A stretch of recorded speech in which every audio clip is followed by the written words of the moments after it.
आपको बताते हैं कि आखिर हिंडनबर्ग ने अपनी रिपोर्ट में ऐसा क्या कहा है जिसकी वजह से देश का सियासी पारा चढ़ा हुआ है। अडानी पर फ्रॉड का आरोप लगाने के 18 महीने बाद हिंडनबर्ग ने भारत पर अपनी दूसरी रिपोर्ट जारी की है और ये रिपोर्ट पहले वाली से और ज्यादा सनसनीखेज है क्योंकि इस बार तो सीबी पर लगाई गई है, सीबी चीफ पर लगाई गई है। इसमें उसने सीबी चीफ माधवीपुरी बुच पर गंभीर आरोप लगाए हैं। हिंडनबर्ग का कहना यह है कि माधवीपुरी और उनके पति ने उन्हीं ऑफशोर फंड में निवेश किया जिसकी जांच की जिम्मेदारी सुप्रीम कोर्ट ने सेबी को दी थी। IP प्लस फंड 1 के साथ उन्होंने खाता खोला। अब ये फंड क्या है वो आपको बता देती हूँ।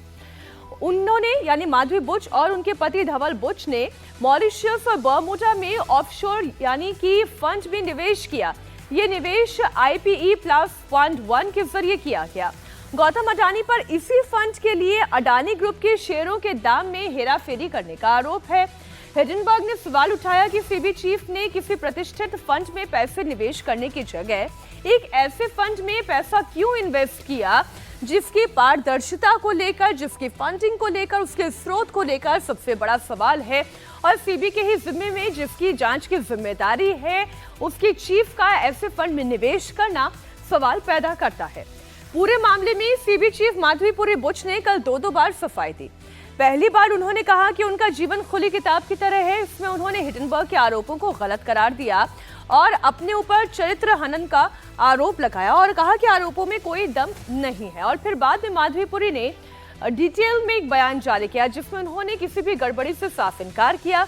माधवीपुरी ने कहा कि इस फंड में उन्होंने इसलिए निवेश किया था कि इससे उनके पति के लंबे समय से फ्रेंड जुड़े हुए थे जिन पर उन्हें पूरा भरोसा था।